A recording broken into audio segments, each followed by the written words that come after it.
الحمد للہ وکفا والصلاة والسلام علی عباده الذین اصطفیٰ خصوصاً علی افضلہم وخاتم النبیین محمد الامین وعلی آلہ وصحبہ اجمعین. اما بعد فقد قال اللہ تبارک وتعالی کما ورد فی سورۃ الجمعہ: اعوذ باللہ من الشیطان الرجیم بسم اللہ الرحمن الرحیم. یسبح للہ ما فی السماوات وما فی الارض الملک القدوس العزیز الحکیم. هو الذی بعث فی الامیین رسولا منہم یتلو علیہم آیاتہ ویزکیہم ویعلمہم الکتاب والحکمہ وإن كانوا من قبل لفی ضلال مبین. وآخرین منہم لما یلحقوا بہم وہو العزیز الحکیم. ذلك فضل اللہ یؤتیہ من یشاء واللہ ذو الفضل العظیم. صدق اللہ العظیم. رب اشرح لی صدری ویسر لی امری واحلل عقدۃ من لسانی یفقہوا قولی. اللہم ربنا الہمنا رشدنا واعذنا من شرور انفسنا. اللہم ارنا الحق حقا وارزقنا اتباعہ وارنا الباطل باطلا وارزقنا اجتنابہ. آمین یا رب العالمین. سورہ جمعہ پر جو دو نشستیں اس سے قبل ہماری ہو چکی ہیں، ان میں پہلی دو آیات پر گفتگو اگرچہ بعض اعتبارات سے مکمل ہو چکی ہے، لیکن ایک تو دوبارہ ذہن میں تازہ کر لیجئے، اور بعض نکات ایسے ہیں جو بیان ہونے سے رہ گئے تھے، میں ان کی طرف توجہ دلاؤں گا. سورہ جمعہ اور سورہ صف قرآن مجید میں صورتوں کے جوڑے ہونے کی ایک نہایت ہی نمایاں مثال ہے. جیسے معوذتین بہت نمایاں ہیں، قل اعوذ برب الفلق قل اعوذ برب الناس، ایک مضمون کے تکمیل دو صورتوں میں، تصویر کے دونوں رخ دو صورتوں میں علیحدہ علیحدہ. اسی طرح سورہ صف اور سورہ جمعہ کا معاملہ ہے کہ سورہ صف میں لفظی اور معنوی اعتبار سے زوجیت کی نسبت ہے. لفظی یہ کہ وہاں سبح للہ ما فی السماوات و ما فی الارض آیا فعل ماضی سبح، اور یہاں یسبح للہ ما فی السماوات و ما فی الارض ہے فعل مضارع. اور ماضی اور مضارع میں حال اور مستقبل دونوں جمع ہے، تو گویا کہ زمانے کا احاطہ ہو گیا. گویا کہ کائنات کی ہر شے ہمیشہ سے اللہ کی تسبیح کر رہی ہے، ہر آن کر رہی ہے، ہمیشہ کرتی رہے گی. اس کے بعد اللہ تعالیٰ کے جو چار نام اس آیت میں آئے ہیں، یہ ایک غیر معمولی صحیح بات ہے. قرآن مجید میں اکثر و بیشتر آیات ختم ہوتی ہیں دو اسماء پر، وَهُوَ الْعَزِيزُ الْحَكِيمُ وَهُوَ الْعَلِيمُ الْخَبِيرُ. اس طریقے سے دو سوائے اس کے کہ یہ سورہ جمعہ کے اندر چار اسماء گرامی آئے ہیں اللہ کے، اسی طرح سورہ حدید کے اندر ہے. وہ تو خیر آخری ہمارا درس ہوگا اس منتخب نصاب کا. لیکن یہاں جو نام آئے ہیں الملک القدوس العزیز الحکیم، نمایاں ترین بات جو اللہ کے بارے میں کہی جا رہی ہے کہ وہ الملک ہے، بادشاہ ہے، بادشاہ برحق ہے. یہ گویا کہ سیکولرزم کی نفی کلی ہے. اللہ حاکم ہے، ساورنٹی بلانگز ٹو ہم. سروری زیبا فقط اس ذات بے ہمتا کو ہے، حکمراں ہے ایک وہی، باقی بتانے آزری. یہی اللہ تعالیٰ کا نام جو ہے وہ سورہ حشر میں جہاں 8 نام آئے ہیں ایک دم، الملک القدوس السلام المومن المہیمن العزیز الجبار المتکبر، یہ واحد مقام ہے قرآن مجید کا جہاں ایک آیت میں اس طرح 8 اسماء آئے. وہاں بھی پہلا اسم الملک، بادشاہ. اور واقعتاً اس معاملے میں علامہ اقبال نے، جو میں سمجھتا ہوں کہ اسلام کے انقلابی فکر کے مجدد تھے، اثر نو تازہ کرنے والے، کہ اسلام مذہب نہیں ہے، اسلام دین ہے. دین ایک نظام کو کہتے ہیں، اس نظام میں ایک مقتدر اعلیٰ ہوتا ہے، ایک ساورن ہے، ایک ہستی ہے جس کے پاس اختیارات ہیں، اور اسلام میں وہ اختیار اللہ کا ہے. الملک القدوس، اور پاک ہے بالکل، کوئی اس میں عیب نہیں، نقص نہیں، کمی نہیں، کوتاہی نہیں. اللہ تعالیٰ کے اندر کسی سے دشمنی نہیں، کسی سے رعایت نہیں، کچھ نہیں، ہر چیز سے بالا تر. گویا کہ الملک ہونے کے لیے جو صفات لازم ہیں وہ تمام و کمال اللہ کی ذات میں موجود ہے، لیکن اس کے ساتھ ہی العزیز، زبردست وہ ہے کہ جسے اپنی کسی بات کی سینکشن کسی اور سے نہ لینی پڑے۔ اگر آپ کو کوئی بات کسی کی سینکشن کے اوپر جو ہے وہ اگر وہ منحصر ہے تو پھر آپ العزیز نہیں ہیں، مختار مطلق نہیں ہیں۔ العزیز زبردست اور مختار مطلق، جو چاہے کرے، فعال لما یرید۔ الحکیم، جس طرح الملک کے ساتھ جوڑا بن کر آیا تھا القدوس، کہ وہ اگر بادشاہ ہے تو عیب سے پاک بھی ہے، اس کے اندر کہیں کوئی کمی نہیں ہے، بلکہ وہ ایک آئیڈیل بادشاہ ہے، جو ہو سکتا ہے وہ ہے بادشاہ۔ اور نمبر 2 جو جوڑا آیا ہے العزیز الحکیم، اس میں بھی حکمت کیا ہے؟ جس کا اختیار مطلق ہے۔ عام طور پر جو دنیا کا اصول ہے وہ یہ ہے کہ authority tends to corrupt and absolute authority corrupts absolutely, لیکن اللہ کا معاملہ کیا ہے؟ یہاں وہ العزیز ہے، الحکیم بھی ہے، کمال حکمت والا، اس کی اتھارٹی، اس کا اختیار حکمت کے ساتھ استعمال ہوتا ہے۔ اب اس کے بعد دوسری آیت میں جیسا کہ میں عرض کر چکا ہوں، حضور کا وہ طریقہ کار مذکور ہے جس سے کہ آپ نے اسلامی انقلاب کے لیے مردان کار پہلے تو فراہم کیے اور پھر ان کی تربیت کی۔ یہ معنوی ربط ہے سورہ صف اور سورہ جمعہ کا، کہ حضور کا مقصد بعثت یہ سورہ صف میں، هو الذی ارسل رسولہ بالہدی ودین الحق لیظہرہ علی الدین کلہ ولو کرہ المشرکون۔ گویا کہ حضور کی بعثت کا مقصد دین حق کا غلبہ، دین حق جو ہے وہ تمام نظام ہائے زندگی کے اوپر اور زندگی کے تمام گوشوں کے اوپر اس کا غلبہ ہو جائے، تو یہ ہے دین حق کو غالب کرنا، یہ حضور کا مقصد بعثت ہے۔ یہ الفاظ بار بار میں نے کہے ہیں کہ یہ الفاظ قرآن مجید میں حضور کے لیے 3 مرتبہ آئے، سورہ توبہ، سورہ صف، سورہ فتح، لیکن کسی اور نبی اور رسول کے لیے 1 مرتبہ بھی نہیں آئے۔ یہ خاص مقام ہے حضور کا، اور وہی ہمیں نظر آتا ہے سیرت میں کہ آپ نے بالفعل ایک عظیم انقلاب برپا کیا، جس کا کہ اعتراف جو ہے دنیا میں دشمنوں کو بھی ہے، غیر مسلموں کو ہے، سب نے مانا ہے کہ عظیم ترین انقلاب، گمبھیر ترین انقلاب، موسٹ پروفاؤنڈ انقلاب، زندگی کے ہر گوشے سے متعلق انقلاب وہ تھا جو حضور نے برپا کیا۔ لیکن اب ظاہر بات ہے انقلاب برپا کرنے کے لیے آدمی چاہیے، وہ لوگ کہ جو سرفروشی کرنے کو تیار ہو، جاں فشانی کے لیے تیار ہو، مصیبتوں کی کٹھالیوں میں سے گزرنے کے لیے تیار ہو، آزمائشوں کی بھٹیوں میں سے گزرنے کے لیے تیار ہو، تن من دھن قربان کرنے کو تیار ہو۔ جب تک ایسے لوگوں کی ایک جماعت، اور وہ بھی معتدب تعداد میں، 10 20 15 20 100 200 آدمیوں سے یہ بات بننے والی نہیں ہے، بلکہ کثیر تعداد میں ایسے لوگ اگر فراہم نہیں ہوں گے تو انقلاب برپا نہیں ہو سکتا۔ اب وہ آدمی کہاں سے آئیں، کیسے آئیں؟ وہ ہے عمل کے جو آ رہا ہے دوسری آیت میں کہ حضور کا بنیادی طریقہ کار کیا ہے۔ یہ بنیادی کا لفظ میں جان بوجھ کر استعمال کر رہا ہوں۔ انقلاب کا ایک تو پروسیس وہ ہے جو میں نے منہج انقلاب نبوی میں بیان کیا ہے، اس کے سٹیجز ہیں، ان سٹیجز کے اندر پیسو ریزسٹنس بھی ہے، ایکٹیو ریزسٹنس بھی ہے، آرمڈ کانفلکٹ بھی ہے، ہر انقلاب میں ہوا ہے۔ لیکن یہ ہے کہ اس سے پہلے کا مسئلہ کیا ہے بنیادی، وہ انسان کہاں سے آئے۔ وہ مولانا روم کا جو مصرع ہے، انسانم آرزوست، مجھے ایک انسان درکار ہے، وہ انسان کیسے فراہم کیے جائیں، کس طریقے سے انہیں تربیت دی جائے کہ پھر وہ تن من دھن ہر شے اس انقلاب کے لیے قربان کرنے کو تیار ہو۔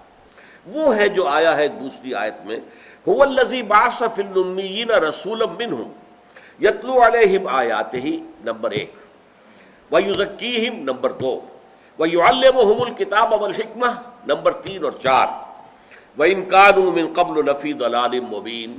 یہ حضور کے معمولات چہار گانا ہے، یا انہیں فرائض چہار گانا بھی کہا جا سکتا ہے، لیکن اس سے پہلے لفظ جو آیا ہے بعث فی الامیین رسولا منہم، وہی ہے اللہ جس نے بھیجا ہے، بلکہ اٹھایا ہے۔ بعث کہتے ہیں اٹھانے کو، بعث بعد الموت، جب ہم قبروں سے اٹھائے جائیں گے۔ هو الذی بعث فی الامیین، اٹھایا ہے، he has raised from among the unlettered ones، چونکہ قوم جو تھی وہ امی تھی۔ امی کے بارے میں عرض کر چکا ہوں کہ بعض حضرات عہد حاضر کے حضور کے بارے میں یہ بات ماننے کو سمجھتے ہیں کہ یہ تو حضور کی شان میں کچھ گستاخی ہو گئی کہ حضور پڑھے لکھے نہیں تھے، اگرچہ جان بوجھ کر میں نے وہ لفظ استعمال نہیں کیا کہ جو آسان لفظ ہے ان پڑھ، لیکن ان پڑھ کا لفظ واقعتاً گھٹیا ہے اور کسی صورت بھی حضور کے لیے مناسب نہیں ہے۔ ہم یہ کہہ سکتے ہیں دنیاوی اعتبار سے آپ نے پڑھنا لکھنا نہیں سیکھا تھا، جو اللہ نے علم دیا جتنا دیا اور اس کا ہم کو اندازہ ہی نہیں کر سکتے، اس کی گہرائی اور اس کی چوڑائی اور لمبائی ہم ناپ نہیں سکتے معاذ اللہ۔ ہمارے علم سے وہ نوعیت کے اعتبار سے مختلف ہے۔ ہمارا علم بالحواس ہے اور علم بالعقل ہے۔ حواس سے ہم نے کوئی چیز جو ہے وہ دیکھی یا سنی اور دماغ نے پھر اس کو پروسیس کیا، کوئی پرانی یادداشت میں کوئی چیز تھی اس کے ساتھ ٹیلی کیا اور نتیجہ نکال دیا۔ ہم نے دیکھا دھواں اٹھ رہا ہے، معلوم ہو آگ لگی ہے، آگ تو ہم نے نہیں دیکھی لیکن دھواں جو ہے وہ دلالت کر رہا ہے۔ آنکھ نے دھواں دیکھا ہے، اس نے تو یہ صرف جو ہے ریلے کیا ہے ہمارے جو کارٹیکس کے اندر جو ریجن ہے آئی کا، بصارت کا، کہ دھواں ہے۔ اچھا پھر ہم نے اس کو اپنی یادداشت کے ساتھ، دھواں وہیں ہوتا ہے جہاں آگ ہوتی ہے، لہذا آگ ہے۔ یہ پروسیس ہے ہمارا جس سے انسانی علم جو ہے وہ وجود میں آتا ہے۔ اسی کو آپ لاکھ سے ضرب دے لیں تو آج کی سائنٹیفک معلومات اور ٹیکنالوجیکل جو صلاحیتیں ہیں وہ سامنے آ جائیں گی۔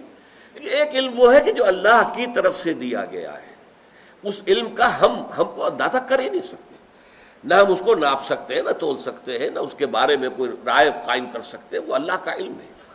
تو اس اعتبار سے امی تو آپ تھے بئی معنی کہ آپ نے دنیاوی اعتبار سے کوئی تحصیل علم نہیں کیا۔ اب یہاں تو امیین کا لفظ آیا ہے، وہ قوم بھی امی تھی جس میں کہ حضور کو بھیجا گیا۔ اور ویسے قرآن مجید میں خود حضور کے لیے 2 مرتبہ لفظ تعین کے ساتھ امی آیا ہے۔ یہ سورہ اعراف میں ہے، آیت نمبر 157، الذین یتبعون الرسول النبی الامی الذی یجدونہ مکتوبا عندہم فی التوراۃ والانجیل۔ یہ ایک طویل آیت کا آخری حصہ ہے اور اس کے بعد بھی آیت لمبی ہے جو چلتی ہے، اور وہ یہ ہے کہ جب حضرت موسیٰ علیہ السلام نے اپنی قوم کے لیے درخواست کی تھی پروردگار ہمارے لیے اپنی رحمت خصوصی جو ہے وہ مخصوص کر دے ہماری قوم کے لیے، میری اس امت بنی اسرائیل کے لیے، تو اللہ تعالیٰ نے فرمایا کہ ایک تو میری رحمت عام ہے جو ہر چیز کو شامل ہے، ایک رحمت خاص ہے وہ میں نے رکھی ہوئی ہے اپنے پاس، خاص طور پر ان لوگوں کے لیے جو میرے رسول نبی امی پر ایمان لائیں گے اور جن کا ذکر وہ پائیں گے اپنے پاس لکھا ہوا تورات میں بھی اور انجیل میں بھی۔ فالذین آمنوا بہ وعزروہ ونصروہ واتبعوا النور الذی انزل معہ اولئک هم المفلحون۔ تو ایک تو وہاں نبی امی کا لفظ خاص طور پر آیا، پھر اسی میں اگلی آیت میں فرمایا گیا، گویا کہ اس کا منطقی نتیجہ، قل یا ایھا الناس، اے نبی کہہ دیجئے اے لوگو، انی رسول اللہ الیکم جمیعا الذی لہ ملک السماوات والارض لا الہ الا هو یحیی ویمیت فآمنوا باللہ ورسولہ النبی الامی الذی یؤمن باللہ وکلماتہ۔ اے نبی آپ اعلان عام کر دیجئے کہ جس نبی امی کا ذکر کیا تھا حضرت موسیٰ علیہ السلام نے، اللہ تعالیٰ نے حضرت موسیٰ کو بتایا تھا اور حضرت موسیٰ نے تمہیں بتایا تھا، اور یہ ڈیوٹرونومی کے اندر کتاب استثناء جو ہے تورات کی، اس میں 18ویں باب کی 18ویں آیت ہے کہ میں ان کے بھائیوں میں سے اے موسیٰ تیرے ہی مانند ایک رسول اٹھاؤں گا جس کے منہ میں اپنا کلام ڈالوں گا اور پھر وہ جو کچھ کہے گا میری طرف سے کہے گا۔ اس پر میری گفتگو بھی ہوئی تھی، ایک پروفیسر ایمیریٹس ہیں امریکہ میں، یہودی ہیں، بہت بڑے عالم ہیں، ان سے میں نے گفتگو کی اس لیے کہ انہوں نے اپنے ایک لیکچر میں بڑی عمدہ باتیں کہی تھیں۔ مثلا انہوں نے صاف تسلیم کیا that Islam is the ideal religion for whole mankind except Jews۔ اب اس میں میں نے دیکھا کہ وہ ایکسیپٹ کر کے جوز کے تو اس نے ذرا اپنا راستہ علیحدہ کر لیا ہے، لیکن یہ کہ اس نے کہا کہ آئیڈیل ریلیجن ہے اسلام تمام نوع انسانی کے لیے، یعنی 1.5 کروڑ یہودی ہوں گے، اس کے علاوہ جو 600 کروڑ ہیں وہ تو جو ہے غیر یہودی ہے، ان کے لیے وہ کہتا ہے کہ وہ ان کے لیے آئیڈیل ریلیجن اسلام ہے۔ پھر اس نے ایک اور بات کہی کہ اسرائیل کو تو سپورٹ ہم نہیں کر رہے زیادہ، بلکہ خود جو کرسچن زائنسٹ ہے وہ کر رہے ہیں۔ یہ لفظ میں نے پہلی مرتبہ سنا تھا آج سے کوئی 5-6 سال پہلے، ہیوسٹن میں ہمارا اجتماع تھا جس میں ہم نے انہیں بلایا تھا تقریر کرنے کے لیے، تو میں حیران ہوا کہ وہ اسرائیل کے حق میں نہیں تھا، تو میں نے پھر اس سے ایک علیحدہ ملاقات کا اہتمام کیا، اور وہاں میں نے یہ آیت اس کے سامنے رکھی۔ پہلے تو میں نے بغیر بائبل کے، بغیر تورات کے کہا کہ اس آیت کے بارے میں، وہ چونک گیا کہ اللہ کیا ایسی آیت ہے، گویا کہ اس کے ذہن میں نہیں تھی۔ میں نے بائبل منگوائی، تورات اور انجیل کا مجموعہ کہلاتا ہے بائبل، تو میں نے ڈیوٹرانومی کی آیت نمبر 18 باب 18 نکال کر دکھایا، تو سوچ میں پڑ گیا۔ میں نے کہا بنی اسرائیل کے بریدرن، ان کے بھائی کون؟ اس سے کہلے وہ تو واقعتاً بنی اسماعیل ہی ہو سکتے ہیں۔ پھر میں نے کہا کہ پھر یہ آیت کس کی طرف اشارہ کر رہی ہے؟ خاموش رہا، میں نے زیادہ پریس کرنا مناسب نہیں سمجھا۔ اگر تو اللہ تعالیٰ نے اس کے دل میں بیج ڈال دیا ہو، اور اس کے بعد وہ بیج جو ہے وہ کوئی اگر درخت کی شکل اختیار کر لے، تو اللہ کی قدرت سے بعید نہیں ہے، لیکن میں نے اس وقت مناسب نہیں سمجھا کہ میں اسے پریس کروں۔ بہرحال یہ جان لیجئے کہ یہ امیین جو ہیں، جن میں کہ حضور کی بعثت ہوئی، اور حضور کے لیے لفظ امی وہ اسی معنی میں ہے۔ البتہ لفظ امی جو ہے قرآن مجید میں اور معنی میں بھی آیا ہے، خود یہود کے لیے بھی آیا ہے۔ فرمایا گیا منہم امیون لا یعلمون الکتاب الا امانیہ، سورہ بقرہ کی آیت نمبر 78 ہے۔ ان یہودیوں میں اگرچہ ان کے پاس کتاب ہے، لیکن ان میں ان پڑھ بھی ہیں، جو کتاب پڑھتے ہی نہیں، کتاب جانتے ہی نہیں، بلکہ ان کے دلوں میں تو بس کچھ من گھڑت خیالات ہیں۔ We are the chosen people of the lord, اور ہمیں تو جہنم میں جھونکا جا ہی نہیں سکتا، اگر جہنم میں داخل کیا بھی تو لن تمسنا النار الا ایاما معدودات۔ یہ ان کے من گھڑت خیالات ہیں، اور وہ یہ جانتے ہی نہیں تورات میں کیا لکھا ہے، جیسے ہمارا حال ہے۔ ہمارے جو ہے 15 کروڑ مسلمان پاکستان میں، ان میں کتنے ہوں گے جو قرآن مجید کو ترجمے کے ساتھ سمجھتے ہوں؟ ظاہر بات ہے، باقی تو جو مولوی انہیں سکھاتے ہیں بس وہ سیکھا ہوا ہے۔ امت مرحومہ ہے، اور ہمارا تو خاص معاملہ ہے۔ ظاہر بات ہے کہ ہم تو اٹھائی لیے جائیں گے، اگر جہنم میں ڈالے بھی گئے تو وہاں سے بالآخر نکل آئیں گے۔ حالانکہ وہ وعدہ مسلمان سے نہیں ہے، مومن سے ہے، جس کے دل میں حقیقی ایمان ہوگا، وہ واقعی اپنے گناہوں کی سزا بھگت کر جہنم سے نکال لیا جائے گا، اور پھر اسے جنت میں داخل کر دیا جائے گا۔ لیکن ہم میں کتنے ہیں جو فی الواقع مومن ہیں؟ مسلم تو ہیں ہم سب، لیکن مومن ہونا جو ہے وہ تو ایک بڑی مختلف بات ہے۔ سورہ حجرات کے ضمن میں اس کی مکمل تفصیل آ چکی ہے۔ تو جیسے ہمارا حال ہے ایسے ان کا تھا۔ منہم امیون لا یعلمون الکتاب الا امانیہ، وہ صرف اپنی خواہشات اور مزعومہ جو ان کے خیالات ہیں، من گھڑت عقیدے ہیں، ان کے بل پر جی رہے ہیں۔ اسی طریقے سے سورہ آل عمران میں فرمایا گیا، آیت نمبر 20 ہے، قل للذین اوتوا الکتاب والامیین ااسلمتم، اے نبی کہہ دیجئے ان لوگوں سے بھی جنہیں کتاب دی گئی تھی، اور امیین سے بھی کہہ دیجئے تم اسلام لاتے ہو۔ یعنی یہاں دو کیٹیگریز ہو گئی، ایک وہ جنہیں کتاب دی گئی تھی تورات اور انجیل، اور ایک وہ جن کے پاس کوئی کتاب نہیں ہے، اہل عرب، ان کے پاس کوئی فقہ نہیں، ان کے پاس کوئی کتاب نہیں، ان کے پاس کوئی یعنی علماء نہیں، کوئی احبار نہیں، کوئی مفتی نہیں، کوئی قاضی نہیں، اس اعتبار سے امی۔ تو یہ ہے گویا کہ وہ کہ جس کے لیے یہاں کہا گیا بعث فی الامیین رسولا منہم، اور رسول انہی میں کے، وہ کرتے کیا ہیں؟ انہیں اللہ کی آیات پڑھ کر سناتے ہیں۔ یتلو علیہم، علیہ یہاں ہوتا علی تو پھر یہ خود تلاوت کرنا، لیکن یتلو علیہم انہیں پڑھ کر سناتا ہے اللہ کی آیات، ویزکیہم اور انہیں پاک کرتا ہے، ویعلمہم الکتاب اور انہیں سکھاتا ہے کتاب، والحکمہ اور انہیں سکھاتا ہے حکمت، وَإِن كَانُوا مِن قَبْلُ لَفِي ضَلَالٍ مُبِينٍ، حالانکہ اس سے قبل تو یقیناً وہ کھلی گمراہی کے اندر مبتلا تھے۔ ظاہر بات ہے بت پرستی تھی ان کے ہاں، تو بت پرستی تو خیر تھی ہی، اور جو انہوں نے نہایت گھناؤنے قسم کی چیزیں اختیار کر لی تھی۔ عورتیں اور مرد مادر زاد برہنہ ہو کر کعبے کا طواف کرتے تھے، اور اسے سمجھتے تھے یہ بہت اونچا روحانی مقام ہے، بہت اونچا کام ہے، مادر ذات برہنہ عورتیں اور مرد، اور وہ طواف کر رہے ہیں خانہ کعبہ کا۔ یہاں تک تو انہوں نے گرا دیا تھا اپنے معاملے کو، اگرچہ مدعی تھے کہ ہم ملت ابراہیم پر ہیں، ہمارا طریقہ وہی ہے جو ہمارے دادا ہمارے جد امجد ابراہیم کا تھا، لیکن ظاہر بات ہے کہ کچھ رسمیں تھیں۔ طواف جو ہے وہ حضرت ابراہیمی کا سکھایا ہوا تھا، حج کا معاملہ حضرت ابراہیمی کا شروع کیا ہوا تھا، قربانیوں کا معاملہ حضرت ابراہیمی کا شروع کیا ہوا تھا، لیکن حضرت ابراہیم نے تو سب سے پہلے توحید کی تعلیم دی تھی۔ وہاں نماز قائم کرنے کے لیے یہ خانہ کعبہ کو جو تعمیر کیا تھا، ربنا لیقیموا الصلاۃ، اس کے لیے تعمیر کیا تھا، اور اس کی تو اپنی جو ہے انتہائی وہ باغیرت اور باعفت اور باعصمت اور باحمیت انسان تھے. یہ تم نے جو نئے نئے ڈھکوسلے ایجاد کر لیے یہ کہاں سے ہیں؟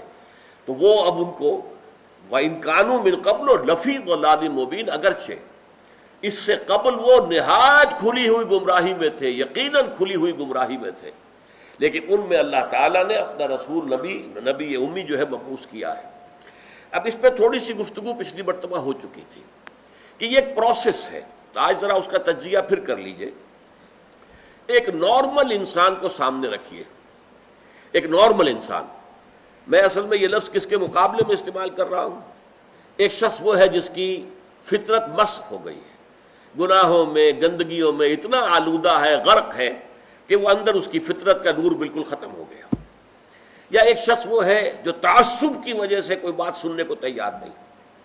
ایک شخص وہ ہے تکبر کی وجہ سے کوئی بات سننے کو تیار نہیں. تو یہ میں ان کو ایب نارمل کہہ رہا ہوں. نارمل آدمی فرض کیجئے کہ وہ بت پرست بھی ہے یا کوئی اور ہے، کسی اور مذہب کا عقیدہ اور نظریے اور خیال کا اور فلسفے کا حامل ہے، آپ اس کو کنورٹ کرنا چاہتے ہیں اسلام کی طرف، تو کیا طریقہ ہوگا؟ پہلے آپ کو اس کے ذہن کا جائزہ لینا ہوگا. اس کے ذہن میں خیالات کیا ہیں، اس کے نظریات کیا ہیں، اس کے عقائد کیا ہیں. سب سے پہلے آپ کو ان کی تصحیح کرنی ہوگی. غلط عقائد، غلط نظریات سے دماغ کو پاک کر کے صحیح جو خیال ہے اور صحیح جو نظریہ ہے اور صحیح جو حقیقت ہے، توحید، معاد اور رسالت کے اصولوں پر اس کے فکر کو تعمیر کرنا ہوگا. جب اس کے ذہن اور دل کے اندر ایمان بیٹھ جائے گا تو جو بری عادات، برے اطوار، برے اخلاق اس کے گرد چمٹے ہوئے تھے، جیسے پتجھڑ میں پتے جھڑ جاتے ہیں، وہ خود بخود جھڑ جائیں گے. یہ تزکیہ ہو جائے گا، یزکیہم. اب جب یہاں تک وہ پہنچ گیا ہے تو اب وقت آیا تعلیم کتاب میں عرض کر چکا ہوں کہ اس سے مراد ہے احکام، ڈوز اینڈ ڈونٹس. اب انہیں بتایا جائے گا بھائی اللہ نے نماز فرض کی ہے، نماز پڑھنی ہوگی. اب اللہ نے روزے جو ہے فرض کیے ہیں، رمضان مبارک کے آپ کو رکھنے ہوں گے. اگر آج چھوٹتے ہی اسے نماز کہیں گے، جیسا کہ ہمارے بہت سے لوگ کرتے ہیں اپنے بچوں سے، بھائی نماز پڑھا کرو. اب وہ یہ دیکھتے ہی نہیں کہ آپ نے جس تعلیم گاہ میں اسے بھیجا ہوا ہے وہاں تو اس کے دماغ میں کچھ اور ہی خناس پیدا ہو چکا ہے. اس کے ذہن میں ڈارونزم بیٹھا ہوا ہے. وہ سمجھتا ہی نہیں کہ انسان کیسے پیدا کیا گیا، تو ایک حیوان ہے، بس ذرا سا ارتقاء یافتہ حیوان ہے اور بس ختم. یہ کیا خلیفۃ اللہ اور یہ کیا مسجود ملائک، کس بلا کا نام ہے؟ اس کے دماغ میں وہ بات فٹ بیٹھتی نہیں. اس کے دماغ میں مارکسزم بیٹھا ہوا ہے، اس کے دماغ میں فرائڈزم بیٹھا ہوا ہے، اس کے دماغ میں لاجیکل پازیٹیوزم بیٹھا ہوا ہے، یا کچھ اور ہے. یہ تو میں اپنے بچوں کی بات کر رہا ہوں نا، اس لیے کہ ان کے بت پرستی تو ان کے دماغ میں نہیں ہے الحمدللہ، لیکن یہ چیزوں تو ان کے دماغ میں ہے نا. تو پہلے آپ ان کے دماغ کی تطہیر کیجئے، ان کے فکر کی تصحیح کیجئے، ان کے خیالات صحیح بنیاد پر استوار ہو، تب کہیں کہ نماز پڑھو. ورنہ محض یہ نماز پڑھا کرو تو انہیں نماز نہیں پڑھی، ڈانٹ دیا آپ نے، اس سے کچھ حاصل نہیں. تو جو نارمل طریقہ ہے، پہلے فکر کی تطہیر ہو، اس سے اخلاق کی تطہیر خود بخود ہو جائے گی. برے اعمال کو برے نظریات سے غذا ملتی ہے. جب نظریہ یہاں یہ بیٹھ جائے گا کہ مرنے کے بعد جی اٹھنا ہے اور جواب دہی کرنی ہے اپنے ایک ایک فعل اور عمل کی، تو خود بخود جو ہے انسان کے وہ جو بھی اس کے جو پتے لگے ہوئے تھے برائیوں کے، وہ پتے پتجھڑ کے موسم کے ساتھ جھڑ جائیں گے. اب انہیں فقہ کی تعلیم دیں، قرآن کے احکام بتائیں، اس کے آداب بتائیں، حرام کیا ہے حلال کیا ہے یہ بتائیں.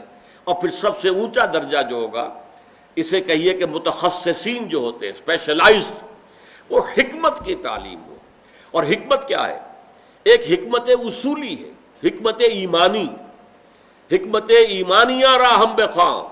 یہ بڑا عمدہ شعر ہے مولانا روم کا، چند خانی حکمت یونانیہ. کب تک یونانیوں ہی کی حکمت اور فلسفہ پڑھتے رہو گے؟ افلاطون نے یہ کہا اور ارسطو نے یہ کہا اور سقراط نے یہ کہا اور فلاں نے یہ کہا اور یہ ریئلزم ہے اور یہ جو ہے آئیڈیلزم ہے. کب تک ان چکروں میں رہو گے؟ چند خانی حکمت یونانیہ، حکمت ایمانیہ راہم بخواں. ایمان کی حکمت پڑھو، وہ فلسفہ کہ جس کے نتیجے میں ایمان وجود میں آتا ہے، تو وہ حکمت ایمان ہے. اور ایک حکمت احکام ہے. حکمت احکام کیا ہے؟ یہ چیز کیوں فرض کی گئی، اس کی آپ کو وجہ معلوم ہو جائے. یہ چیز کیوں حرام کی گئی، اس میں ہمارے لیے کیا فائدہ ہے. یہ در حقیقت ہماری بہبود کے لیے، ہماری بھلائی کے لیے، ہماری خیرخواہی کے لیے کام دیے گئے.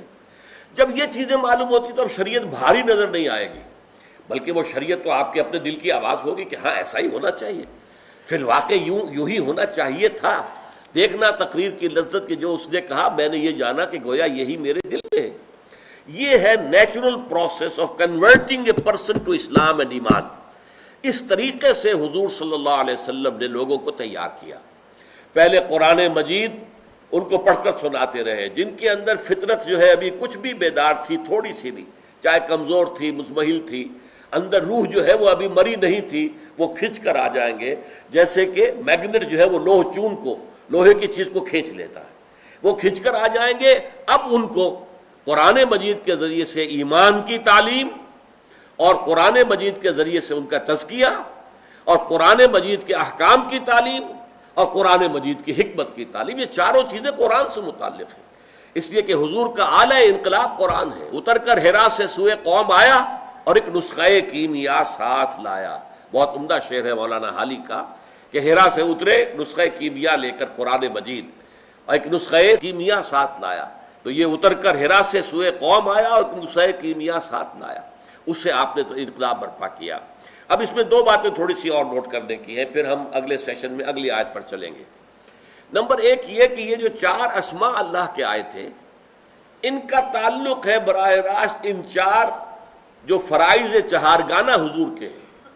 الملک یتلو علیہم آیاتہ، بادشاہ کے فرامین جو ہے پروکلیم کیے جاتے ہیں، پڑھ کر سنائے جاتے ہیں، جیسے پرانے زمانے میں ہوتا تھا.